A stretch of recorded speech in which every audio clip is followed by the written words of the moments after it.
We liked your opening words. You said, I want to be an effective creator. Is that what you said? Yes. And we think that if you would just use these words instead, it would set you on the right path immediately. I want to be an effective allower of what I have already created. Because the creation part is done. You've been sifting. You've filled your vortex full. There's enough in your vortex to keep you busy for 20 or 30 lifetimes. In other words, you have created it. It has been created. So what you want to do is figure out how to allow yourself alignment with what's created, and then from inside the vortex, the path to the manifestation of it will occur to you. You see, the difference between your vocabulary and ours is that you mean created manifested, and we mean created vortexed, and then we mean allowed manifested. Follow? It's in there. We were visiting with a beautiful woman recently who has been wanting to get pregnant. Not getting pregnant, not getting pregnant, not getting pregnant, wanting to be pregnant, wanting to be pregnant. Several conversations with her over a period of years about it. And then last time we saw her in Los Angeles, she announced to us and to several people in the audience who knew her, they'd been following the saga of her pregnancy for a while. I'm 4 months pregnant, she announced. And of course she and everyone else was delighted. And as the day went on, we took opportunity to point out several things around the pregnancy. We pointed out to her that even though she is now elated because she is no longer wrapped up in the absence of baby, she still doesn't have a baby in her arms yet. She's still not walking the baby, taking the baby trick-or-treating. That's something she's really looking forward to. She's still not feeding the baby. She's still not taking, well, just that one picture of the baby, but she doesn't actually have the baby experience yet in the way she wants it. And so we said to everyone, your vortex is pregnant with all of your desires. If you could see the shift in this woman from not being pregnant to being pregnant, even though she doesn't have the baby yet, we would like all of you to take that shift. In other words, it's created. Your vortex is full of what you've created. Now you just get to play the fun game of figuring how, as in your words, which is what you're wisely looking for, how to release the resistance to allow it to come. Now we want to talk about this because over time, if you've been listening to us for a while, we have offered so many different processes and guided you in so many different mindsets to help you get a sense of this focusing of this energy. We talked about pivoting in the beginning. When you know what you don't want, you know what you do want. So think about what you do want. But it's easier said than done, isn't it? Because where you are is where you are. And law of attraction keeps dishing up more thoughts like where you are. So it's all well and good for Abraham or someone to say to you, focus upon what you want. But if what's active in your vibration is the absence of it, then it's not all that easy to focus upon what you want. So then we began talking about just reach for the better feeling thought. Don't try to go all the way home. Don't try to get all the way into the pure positive energy. Just find something that's a little less negative. Find something, just lean a little in the direction. Try to find a better feeling thought. We offered processes like focus wheels and all kinds of things to get you thinking more in the direction of what you want. And many of you have made progress along the way. But today, we want to talk about something that we believe is infinitely more productive. And your question really cues it up in a powerful way. Because we know that the most significant thing that you must let go of before you can be the allower of all of the things that you want, you have to let go of your opinion and observation of being without it. In other words, you have to stop feeling not enough relative to the things that you want. And you would stop feeling not enough to the things that are the opposite. You would naturally do it if you could just distract yourself from it. It's not that you have to ferret it out and wrestle it to the ground and kill it. You don't need a search and destroy mission. What you need is a deactivation mission. You need a untangling mission. You need a let loose of it. You need a lightening up mission. You need an ease and flow mission. And so it's the reason that this getting into the vortex guided meditation process was created, because we see that what you are really reaching for is a vibrational shift that you have a hard time accomplishing in the midst of your very busy, very compelling, very real, very observable life. You have to find a way of detaching from it. So we talk about deactivating the thought. Well, that's a very good idea, just really tricky. Because when you say you're going to stop thinking about that thing, you're thinking about that thing that you're going to stop thinking about. I'm not going to think about that thing I'm not going to think about anymore, but you're thinking about that thing you're not going to think about anymore. It's still active in your vibration. And now I'm really irritated with myself that I can't stop thinking about that thing. Don't want to think about that thing. I'm not going to think about that thing. I'm not going to think about that thing. I'm not going to think about that thing. I'm not going to think about that thing. I'm not going to think about that thing. I'm not going to think about that thing. I'm thinking about that thing. Oh, I'm thinking about that thing. So you have to start thinking about another thing. But the tricky thing about thinking about another thing when you don't want to think about that thing is that that thing you don't want to think about is so active in your vibration, law of attraction, saying, here's some more of it, here's some more of it, here's some more of it, here's some more of it. You say, no, get away from me. I don't want to think about you. I don't want to think about you. I don't want to think about you. And then there's more. I don't want to think about you. I don't want to think about you. I don't want to think. Oh, I need a rest. Well, what we are recommending is that you find some time that you can quiet your mind, where you can focus upon something that doesn't require much thought.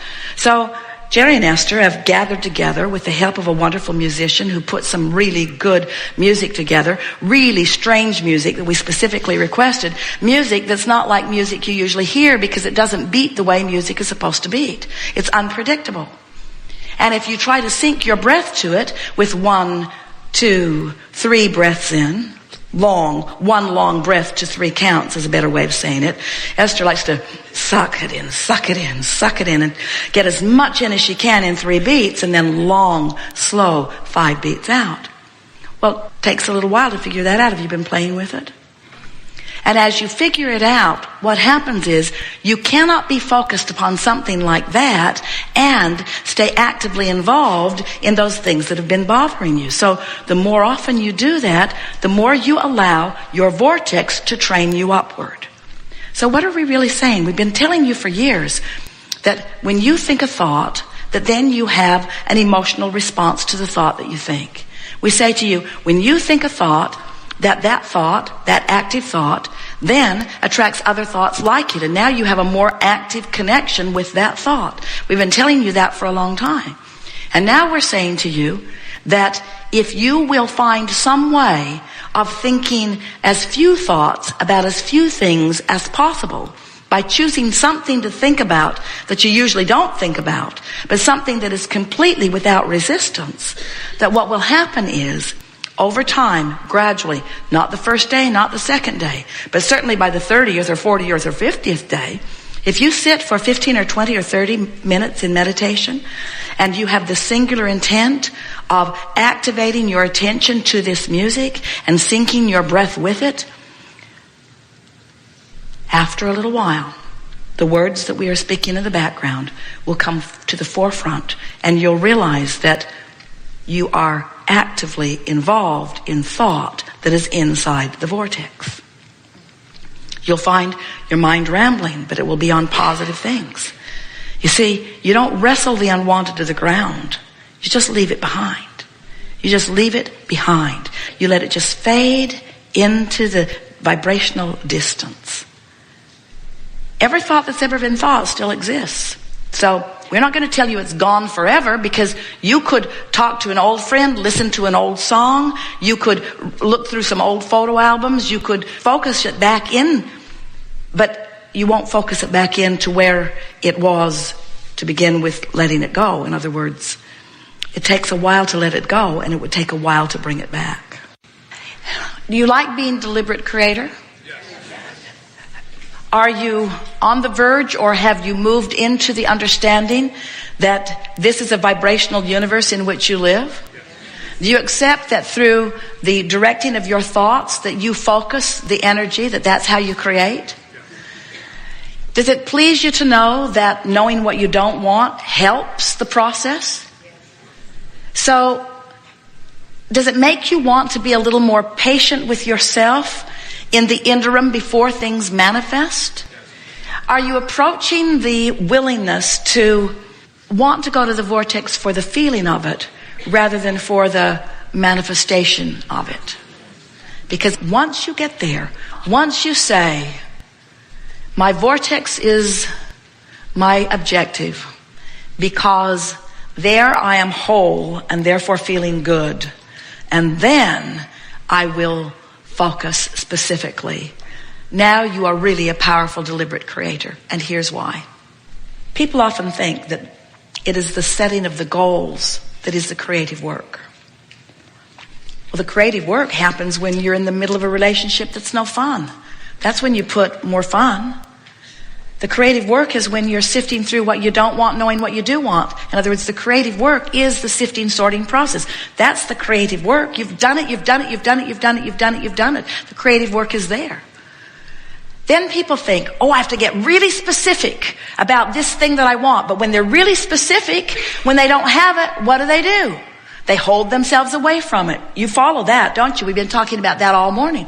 So when they're not in the vortex and they're really specific about what they want, I want this person to be this tall and have this much money and have this color of eyes and to call me this and to do these things and to have this agenda and to have this heart. When you're saying all of those things and you're not in the vortex, but you're being specific because you think you're supposed to be specific, because that surely must be what deliberate creating is, you just hold yourself out there, having more experiences you don't want, more experiences that you don't want.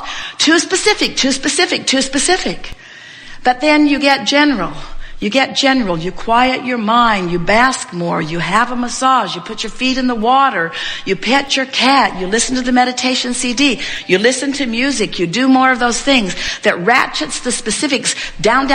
So you're more general. And then you flow right into the first lock of the vortex canal.